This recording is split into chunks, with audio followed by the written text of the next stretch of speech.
새벽 5시 반, 서울 서북부에 위치한 한빛의료원 열병동의 복도에는 어김없이 박정혜의 발소리가 울립니다. 65세, 허리가 굽었고 손은 갈라져 있습니다. 밤새 환자들을 돌본 손입니다. 아침 교대 전 그녀는 마지막으로 한 번 더 환자실을 점검합니다. 침대 난간은 제대로 올라와 있는지, 링거는 원활히 떨어지는지, 환자들의 호흡은 안정적인지 하나하나 확인하는 그녀의 손길은 지쳐있지만 세심합니다. 한빛의료원은 900병상 규모의 대형 병원입니다. 환자 중심 의료를 표방하지만 실상은 실적과 평가 그리고 온라인 리뷰에 매우 민감한 조직입니다. 병원 곳곳에는 VIP 서비스 향상 캠페인 포스터가 붙어 있고 직원들은 항상 긴장한 표정입니다. 특히 열병동은 중증 환자가 많아 간병인들의 업무 강도가 높기로 유명합니다. 박정혜는 이곳에서 3년째 야간 주간 교대로 일하고 있습니다. 정혜는 환자들과 보호자들 사이에서 천사 간병인으로 통합니다. 환자가 밤중에 깨어 불안해하면 손을 잡아주고 보호자가 지쳐 쓰러질 것 같으면 커피를 건넵니다. 말이 없고 조용하지만 필요한 순간에는 언제나 그곳에 있습니다. 하지만 정혜에게는 숨기고 있는 사실이 하나 있습니다. 그녀의 사위 윤지훈이 바로 이 병원 재단의 이사장이라는 것. 병원 사람들은 아무도 모릅니다. 정혜는 이 사실을 철저히 숨기며 살아갑니다. 특혜를 받고 싶지 않았고 그저 평범하게 일하고 싶었습니다. 정혜의 하루는 단순합니다. 병원에서 밤을 보내고 아침이 되면 집으로 돌아갑니다. 작은 빌라의 2층, 그곳에는 초등학교 5학년인 손녀 민서가 기다리고 있습니다. 민서의 부모는 모두 바쁩니다. 사위 지우는 병원 경영에 매달려 있고 딸은 해외 지사 파견으로 집을 비운 지 오래입니다. 그래서 정혜가 민서를 키웁니다. 아침에 학교 보내고 저녁에는 함께 밥을 먹습니다. 민서는 할머니를 세상 누구보다 사랑합니다. 학교에서 있었던 일을 신나게 이야기하고 할머니가 피곤해 보이면 어깨를 주물러 줍니다. 이 아이가 있기에 정혜는 힘든 일도 견딥니다. 하지만 병원의 분위기는 점점 팽팽해지고 있습니다. 열병동의 수간호사 차유진, 42세. 그녀는 실적과 평가에 미친 듯이 매달리는 사람입니다. 위로는 공손하지만 아래로는 잔혹합니다. 특히 간병인들에게는 가혹합니다. 어느 날 아침 정혜가 환자실 청소를 마치고 나오는데 복도에서 차유진과 마주쳤습니다. 박 간병인, 302호실 침대 시트 교체는 했어요? 네, 수간호사님. 새벽 4시에 교체했습니다. 차유진은 정혜의 답변을 듣고도 고개를 끄덕이지 않았습니다. 대신 냉랭한 목소리로 말했습니다. 확인했어요? 환자 보호자가 아침에 시트가 구겨져 있다고 컴플레인 넣을 수도 있어요. 다시 한번 점검해봐요. 지금 당장. 정혜는 속으로 한숨을 삼켰지만 고개를 숙였습니다. 네, 알겠습니다. 차유진은 정혜가 돌아서는 모습을 보며 작게 혀를 찼습니다. 그녀의 눈에는 경멸이 섞여 있었습니다. 나이 든 간병인들은 늘 문제였습니다. 느리고 실수가 작고 말대꾸도 하지 않으니 더 만만했습니다. 차유진은 이런 식으로 압박을 가하는 것이 교육이라고 생각했습니다. 정혜는 다시 302호실로 돌아갔습니다. 시트는 이미 깔끔했지만 그녀는 다시 한번 구석구석을 펴고 정리했습니다. 환자는 깊이 잠들어 있었고 보호자는 소파에서 졸고 있었습니다. 정혜는 조용히 일을 마치고 나왔습니다. 복도에는 아무도 없었습니다. 그녀는 잠시 벽에 기대숨을 돌렸습니다. 허리가 아팠습니다. 다리도 저렸습니다. 하지만 집에 가면 민서가 있습니다. 그 생각만으로도 그녀는 다시 걸을 수 있었습니다. 오전 9시 교대 시간이 되었습니다. 정혜는 간병인 휴게실에서 옷을 갈아입고 병원을 나섰습니다. 밖은 따뜻한 봄날이었습니다. 하지만 그녀의 마음 한구석에는 알 수 없는 불안이 자리 잡고 있었습니다. 차유진의 눈빛, 그 차가운 시선이 자꾸 떠올랐습니다. 일주일이 지났습니다. 병원은 의료 서비스 혁신 캠페인 준비로 분주했습니다. 방송국에서 병원을 취재하러 온다는 소식이 돌았고 직원들은 평소보다 더 긴장했습니다. 특히 열병동은 VIP 환자가 많아 촬영 장소로 선정될 가능성이 높았습니다. 차유진 수간호사는 더욱 날카로워졌습니다. 그녀는 매일 아침 간호사들과 간병인들을 모아놓고 회의를 했습니다. 여러분, 이번 주가 얼마나 중요한지 아시죠? 우리 병동이 방송에 나가면 병원 전체 이미지가 달라집니다. 실수는 절대 용납되지 않습니다. 환자 만족도 조사 결과도 곧 나옵니다. 우리 병동이 1등 해야 합니다. 알겠죠? 간호사들은 고개를 끄덕였습니다. 간병인들도 마찬가지였습니다. 정혜는 뒷줄에 서서 조용히 듣고 있었습니다. 그녀의 옆에는 같은 간병인인 이만수 씨가 서 있었습니다. 68세, 정혜보다 나이가 많은 그는 작은 목소리로 속삭였습니다. 박 선생, 요즘 수간호사님이 너무 심하지 않소? 우리도 사람인데. 정혜는 고개를 저었습니다. 참아야죠. 우리가 뭐라고 말할 수 있겠어요. 그날 밤 정혜는 야간 근무를 시작했습니다. 새벽 2시쯤 305호실에서 호출벨이 울렸습니다. 정혜는 서둘러 환자실로 들어갔습니다. 70대 남성 환자가 화장실에 가고 싶다고 했습니다. 정혜는 환자를 부축해 일으켰습니다. 환자는 몸이 불편해 휠체어를 이용해야 했습니다. 정혜는 조심스럽게 환자를 휠체어에 옮겼습니다. 그런데 그 순간 환자의 팔이 침대 난간에 살짝 부딪혔습니다. 큰 상처는 아니었지만 환자가 아하고 소리를 냈습니다. 죄송합니다. 괜찮으세요? 환자는 고개를 끄덕였습니다.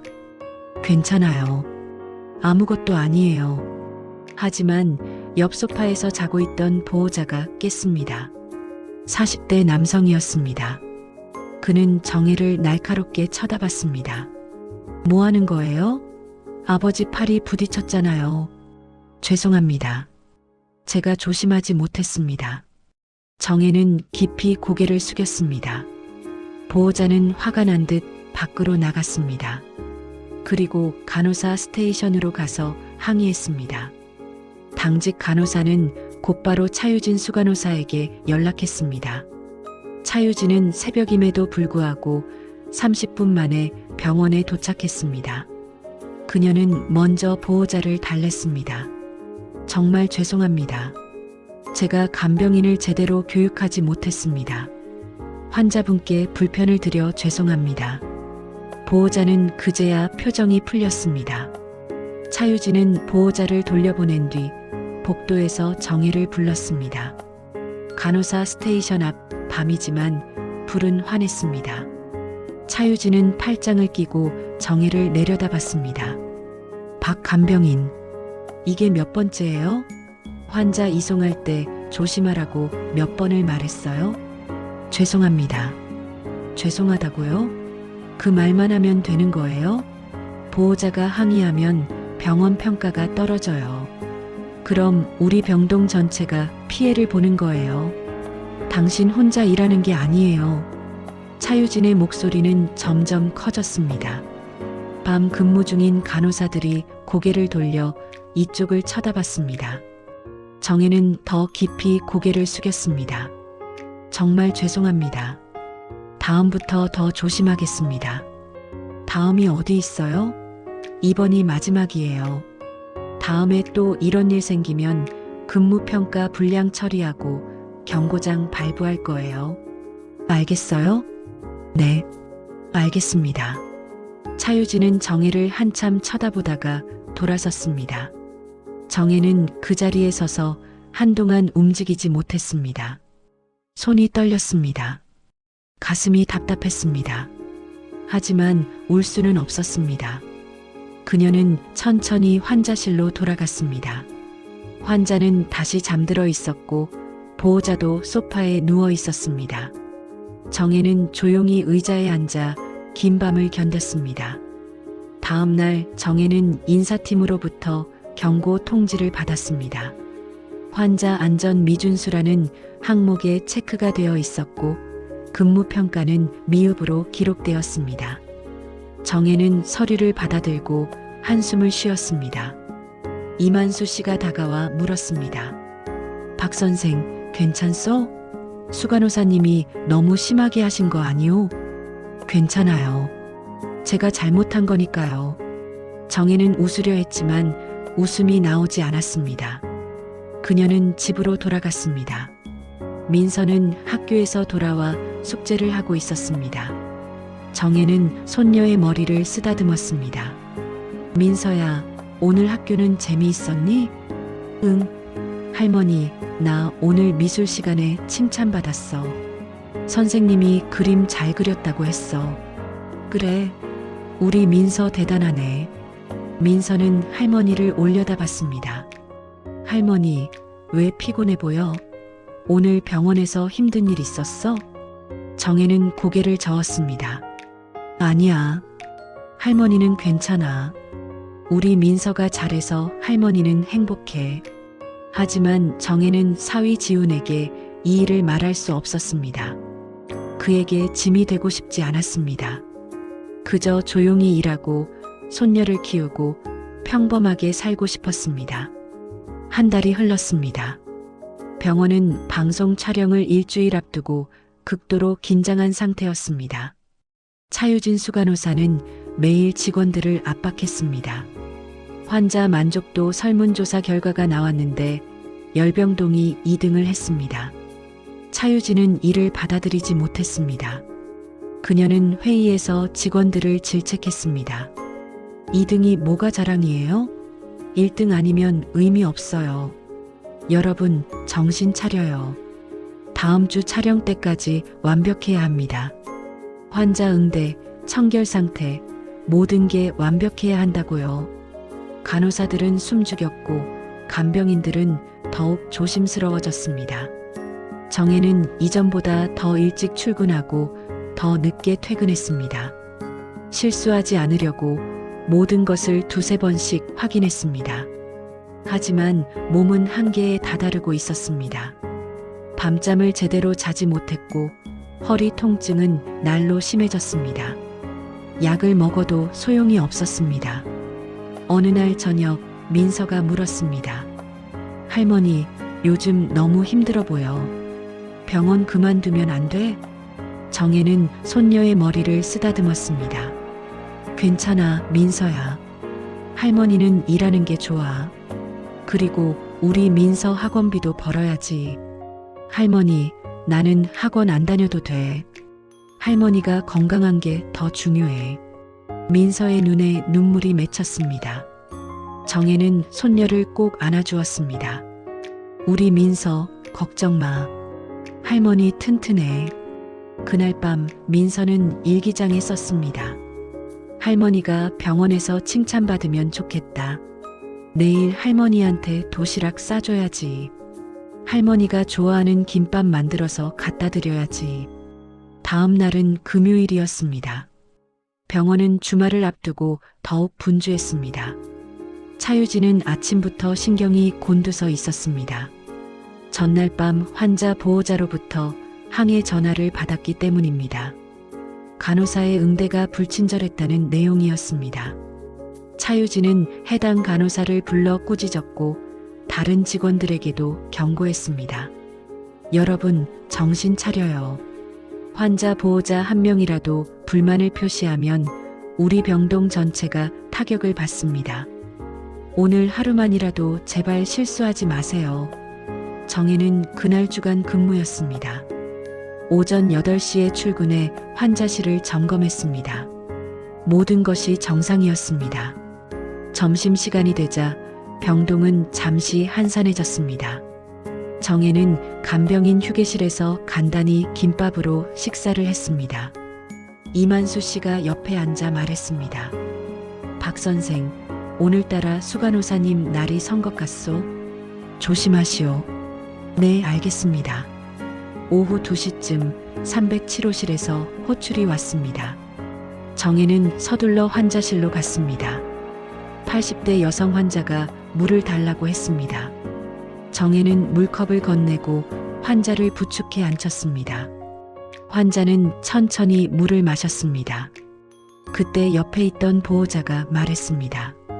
간병인 선생님, 고생이 많으시네요. 우리 어머니 돌봐주셔서 감사합니다. 아닙니다. 제가 해야 할 일인걸요. 정혜는 환자를 다시 눕히고 이불을 덮어주었습니다. 보호자는 감사하다며 고개를 숙였습니다. 정혜는 가볍게 미소 짓고 환자실을 나왔습니다. 복도에는 햇살이 비치고 있었습니다. 잠시나마 평화로운 순간이었습니다. 오후 4시 병원 로비에서는 VIP 라운딩이 있었습니다. 병원 이사진들이 각 병동을 돌아보는 행사였습니다. 열병동도 방문 대상이었습니다. 차유진은 더욱 긴장했습니다. 그녀는 간호사들에게 지시했습니다. 이사님들이 오시면 환자실 문 열어두고 환자 상태 점검하는 모습 보여드려요. 간병인들도 일하는 모습 보이게 해요. 알겠죠? 간호사들은 고개를 끄덕였습니다. 오후 5시 이사진들이 열병동에 도착했습니다. 윤지훈 이사장도 함께였습니다. 하지만 그는 정장이 아닌 평복을 입고 있었고 일행과는 약간 떨어져 조용히 걸었습니다. 차유진은 이사진들을 안내하며 병동 시설을 설명했습니다. 저희 열병동은 중증 환자 전담 병동으로 24시간 간호 시스템을 운영하고 있습니다. 환자 만족도도 매우 높습니다. 이사진들은 고개를 끄덕이며 병동을 둘러봤습니다. 윤지훈은 말없이 뒤를 따랐습니다. 그의 눈에는 특별한 감정이 없어 보였습니다. 하지만 그는 모든 것을 관찰하고 있었습니다. 그 시각 민서는 학교를 마치고 할머니를 위해 김밥을 샀습니다. 그녀는 도시락 가방에 김밥과 과일을 담아 병원으로 향했습니다. 엘리베이터를 타고 10층으로 올라갔습니다. 복도는 조용했습니다. 민서는 할머니를 찾으려고 복도를 걸었습니다. 오늘은 할머니한테 깜짝 선물 해드려야지. 할머니 분명 좋아하실 거야. 민서는 가벼운 발걸음으로 열병동 복도를 걸었습니다. 하지만 그녀는 몰랐습니다. 이 순간 병동 어딘가에서 돌이킬 수 없는 일이 시작되고 있다는 것을. 오후 5시 15분 정혜는 310호실에서 환자 이송 준비를 하고 있었습니다. 검사를 받으러 가야 하는 환자를 휠체어에 옮기는 중이었습니다. 환자는 80대 남성으로 몸이 많이 불편했습니다. 정혜는 조심스럽게 환자의 등을 받쳐 일으켰습니다. 그런데 환자가 갑자기 움찔했고 그 바람에 균형을 잃은 환자의 팔이 침대 옆 테이블을 스쳤습니다. 테이블 위에 있던 물컵이 바닥에 떨어졌습니다. 죄송합니다. 정혜는 황급히 환자를 휠체어에 앉히고 바닥에 물을 닦으려 했습니다. 하지만 소파에 앉아있던 보호자가 벌떡 일어났습니다. 50대 여성이었습니다. 이게 뭐 하는 거예요? 아버지가 다칠 뻔했잖아요. 조심성도 없이. 정말 죄송합니다. 제가 조심하지 못했습니다. 정혜는 깊이 고개를 숙였습니다. 환자는 괜찮다고 손을 저었지만 보호자는 화가 풀리지 않았습니다. 그녀는 복도로 나가 간호사 스테이션에 항의했습니다. 간호사가 재빨리 차유진 수간호사에게 연락했습니다. 차유진은 VIP 라운딩 중이었지만 보호자 항해 소식을 듣자 얼굴이 굳어졌습니다. 이 사진들 앞에서 환자 불만이 터진 것입니다. 차유진은 이 사진들에게 양해를 구하고 서둘러 310호실 쪽으로 갔습니다. 그녀의 뒤를 홍보팀 직원들과 기자들이 따라왔습니다. 병원 촬영 준비차 동행 중이었습니다. 윤지훈 이사장도 멀찌감치 뒤에서 조용히 따라왔습니다. 복도 한가운데 정혜는 바닥에 물을 닦고 있었습니다. 차유진이 다가왔습니다. 그녀의 얼굴은 창백했고 눈에는 분노가 가득했습니다. 보호자가 옆에서 말했습니다. 수간호사님, 이 간병인이 우리 아버지 이송하다가 물컵을 떨어뜨렸어요. 아버지가 다칠 뻔했다고요. 차유진은 보호자에게 고개를 숙이며 사과했습니다. 정말 죄송합니다. 제가 직원 교육을 제대로 못했습니다. 그리고 차유진은 정혜를 향해 돌아섰습니다. 복도에는 사람들이 모여들기 시작했습니다. 간호사들, 다른 간병인들, 환자 보호자들, 그리고 홍보팀 직원들과 기자. 모두가 지켜보는 가운데 차유진은 정혜를 향해 소리쳤습니다. 박 간병인, 당신 지금 몇 번째예요? 내가 몇 번을 조심하라고 했어요? 환자 이송할 때 조심해야 한다고 몇 번을 말했어요. 정혜는 바닥에 무릎을 꿇고 고개를 숙였습니다. 죄송합니다, 수간호사님. 정말 죄송합니다. 죄송하다고 해서 끝나는 게 아니에요. 당신 같은 사람 때문에 우리 병동 전체가 욕먹는 거예요. 나이가 많으면 일을 제대로 못하는 거예요? 그럼 집에 가서 쉬세요. 여기서 뭐하러 일해요?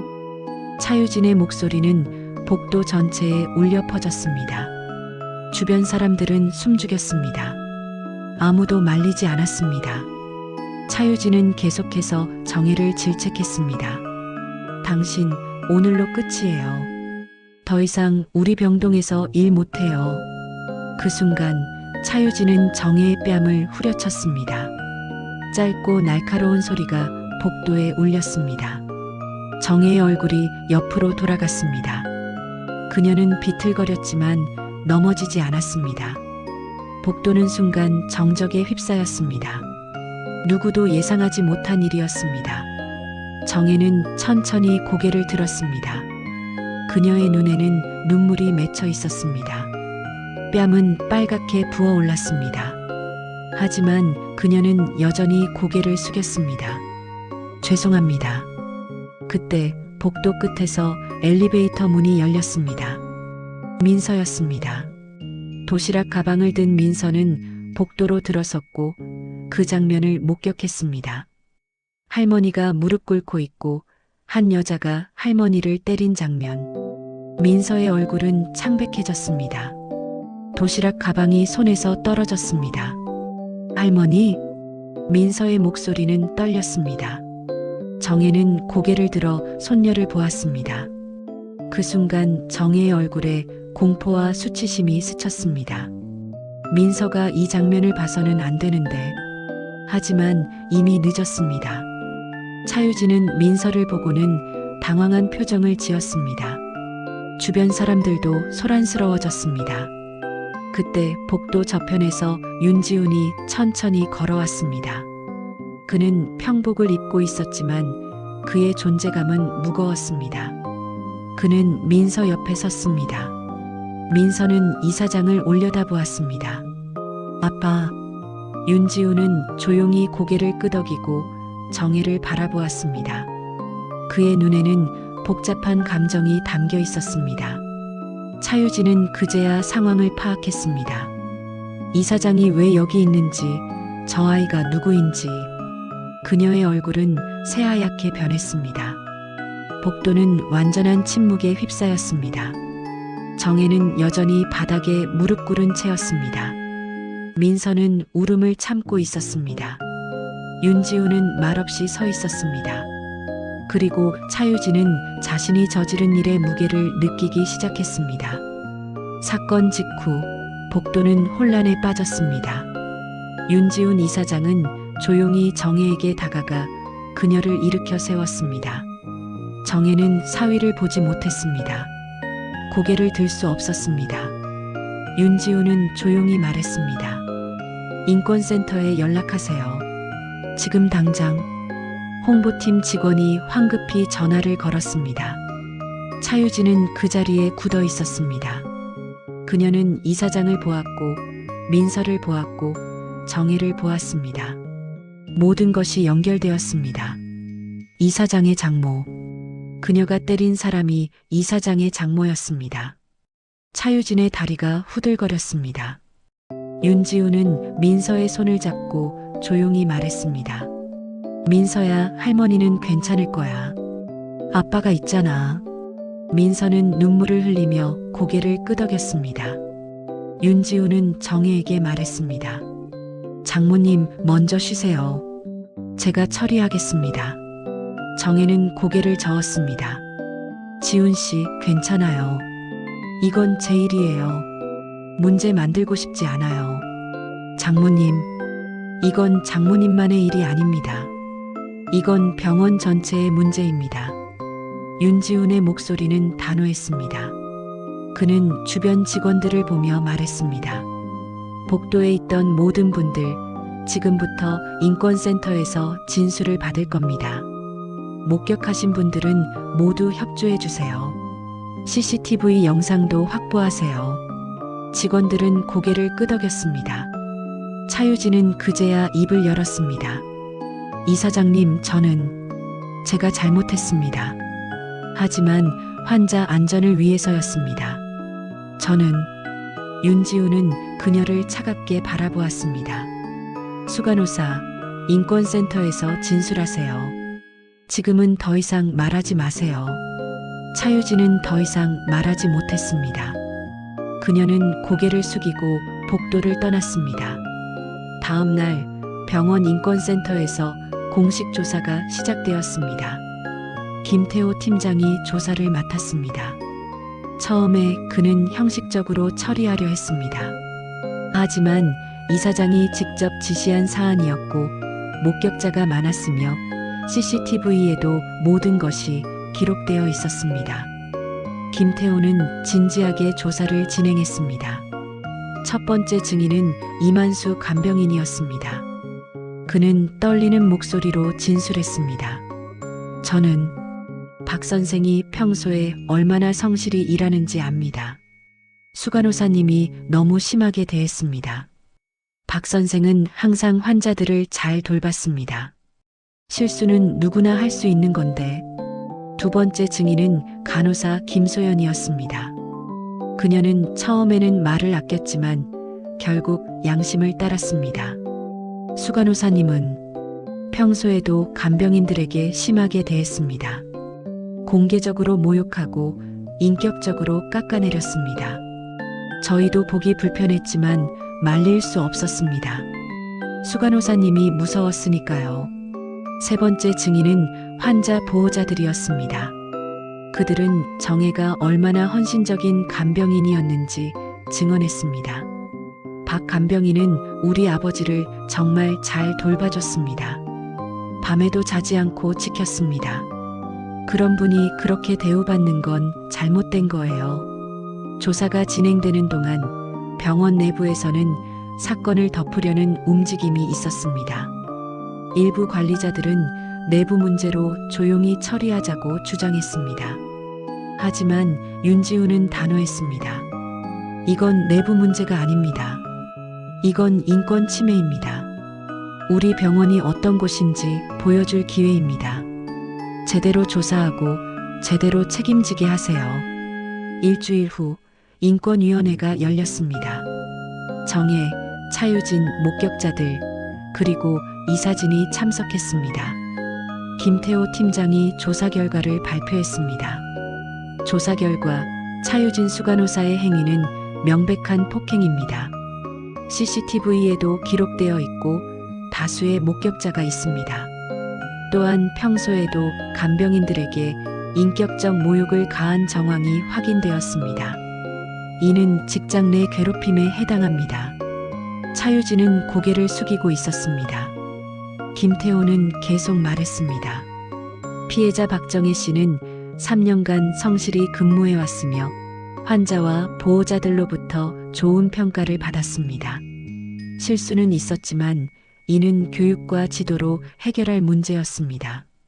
폭력으로 해결할 문제가 아닙니다. 인권위원회는 결정을 내렸습니다. 차유진은 즉각 직위 해제되었고 징계위원회에 회부되었습니다.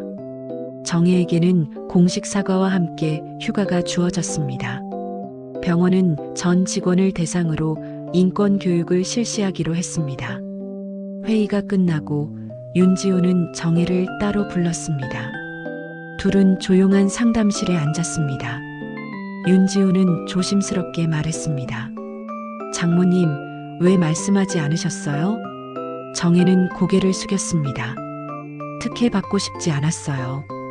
그냥 평범하게 일하고 싶었어요. 이건 특혜가 아닙니다. 이건 당연한 권리입니다. 누구든 존중받을 권리가 있습니다. 정혜는 눈물을 흘렸습니다. 미안해요, 지훈 씨. 병원에 민폐를 끼쳤어요. 아닙니다. 장모님이 보여주신 겁니다. 우리 병원이 어떤 문제를 안고 있는지 이제 우리가 바꿀 차례입니다. 그날 저녁 정혜는 집으로 돌아갔습니다. 민서가 달려와 안겼습니다. 할머니, 이제 괜찮아? 응, 우리 민서. 할머니 괜찮아. 정혜는 손녀를 꼭 안았습니다. 그녀는 알았습니다. 이제 무언가 달라질 거라는 것을, 그리고 자신은 더 이상 혼자가 아니라는 것을. 1년이 흘렀습니다. 한빛의료원 열병동은 많이 달라졌습니다. 복도는 여전히 분주하지만 분위기는 달랐습니다. 간호사들과 간병인들은 서로를 존중하며 일했습니다. 환자들도 그 변화를 느꼈습니다. 병동에는 인권 존중 병원이라는 현수막이 걸려 있었습니다. 박정혜는 여전히 열병동에서 일하고 있었습니다. 하지만 이제 그녀는 간병인이자 시니어 보호 전문 강사였습니다. 병원은 사건 이후 인권 시스템을 대대적으로 개혁했습니다. 직원 인권 교육이 의무화되었고 시니어 노동자 보호 프로그램이 신설되었습니다. 정혜는 그 프로그램의 강사로 초빙되었습니다. 어느 화창한 봄날 오후 정혜는 병원 대강당에서 강연을 했습니다. 청중은 병원 직원들이었습니다. 의사, 간호사, 간병인, 행정직원 모두가 자리를 채웠습니다. 정혜는 단상에 올라 마이크를 잡았습니다. 처음에는 떨렸지만 곧 담담하게 말하기 시작했습니다. 안녕하세요. 저는 열병동에서 일하는 간병인 박정혜입니다. 오늘 여러분께 제 이야기를 들려드리려 합니다. 1년 전 저는 이 병동 복도에서 맞았습니다. 많은 사람들이 지켜보는 가운데 저는 무릎을 꿇었습니다. 그때 저는 생각했습니다. 내가 뭘 잘못했지? 나이가 많아서? 일을 못해서? 아니면 그냥 간병인이어서? 청중들은 숨죽이며 들었습니다. 정혜는 계속 말했습니다. 하지만 지금 생각하면 잘못된 건 제가 아니었습니다. 잘못된 건 시스템이었습니다. 우리는 환자를 돌봅니다. 하지만 우리를 돌보는 사람은 없었습니다. 우리도 사람입니다. 피곤하고 실수하고 아프기도 합니다. 그런데 우리는 그걸 말할 수 없었습니다. 참아야 했습니다. 간병인이니까, 나이가 많으니까, 대체 가능하니까. 정혜는 잠시 말을 멈추고 청중을 둘러보았습니다. 많은 사람들이 고개를 끄덕이고 있었습니다. 하지만 1년 전 그날 변화가 시작되었습니다. 제 손녀가 그 장면을 봤습니다. 이사장님도 봤습니다. 그리고 병원 전체가 움직였습니다. 저 혼자서는 할 수 없었던 일이었습니다. 하지만 함께하면 달라질 수 있다는 걸 배웠습니다.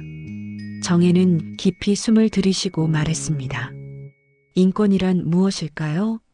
거창한 게 아닙니다. 서로를 사람으로 대하는 겁니다. 직급이나 나이나 역할로 대하는 게 아니라 그냥 사람으로. 우리는 모두 존중받을 자격이 있습니다. 의사도, 간호사도, 간병인도, 청소하시는 분들도 우리는 모두 이 병원을 함께 만들어가는 사람들입니다. 강연이 끝나자 청중들이 박수를 쳤습니다. 뜨거운 박수였습니다. 정혜는 단상에서 내려와 자리로 돌아갔습니다. 이만수 씨가 다가와 말했습니다. 박 선생, 잘하셨소. 우리도 이제 떳떳하게 일할 수 있겠소. 정혜는 미소 지었습니다. 그러게요. 이제는 좀 달라질 것 같아요. 저녁이 되었습니다. 정혜는 집으로 돌아갔습니다. 민서는 중학생이 되어 있었습니다. 키도 크고 생각도 깊어졌습니다. 민서는 할머니를 보자 달려왔습니다. 할머니, 오늘 강연 어땠어? 응, 잘했어. 사람들이 박수도 쳐줬어. 할머니 대단해. 나도 나중에 할머니처럼 되고 싶어. 다른 사람 도와주는 사람.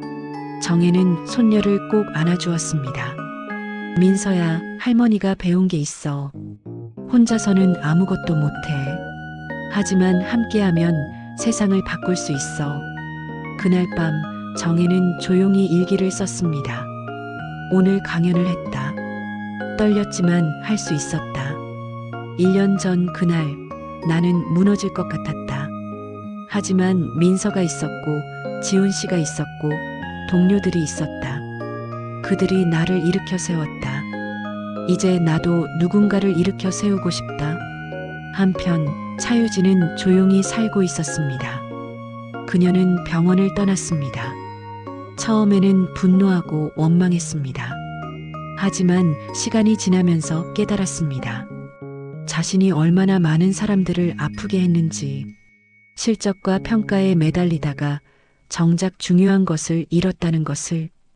어느 날 차유진은 정혜에게 편지를 썼습니다. 박정혜 선생님께. 1년이 지났습니다. 저는 여전히 죄책감 속에 살고 있습니다. 선생님께 용서를 구할 자격이 없다는 걸 압니다. 하지만 한 가지는 말하고 싶습니다. 선생님이 저를 바꿨습니다. 제가 얼마나 잘못 살았는지 깨닫게 해주셨습니다. 감사합니다. 그리고 죄송합니다. 정혜는 편지를 읽고 조용히 접었습니다. 그녀는 답장을 쓰지 않았습니다. 하지만 원망하지도 않았습니다. 그저 모든 것이 지나갔다고 생각했습니다. 몇 달 후 윤지훈 이사장은 전 직원 회의에서 발표했습니다. 우리 병원은 지난 1년간 많은 변화를 겪었습니다. 인권 시스템을 개혁했고 직원 복지를 강화했습니다. 하지만 가장 중요한 변화는 우리의 마음입니다. 우리는 이제 서로를 존중합니다. 그것이 진정한 의료입니다. 환자를 돌보려면 먼저 서로를 돌봐야 합니다. 직원들은 박수를 쳤습니다. 정혜도 그 자리에 있었습니다. 그녀는 조용히 미소 지었습니다.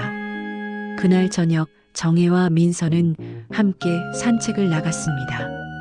봄바람이 따뜻했습니다. 민서가 물었습니다. 할머니, 행복해? 정혜는 고개를 끄덕였습니다.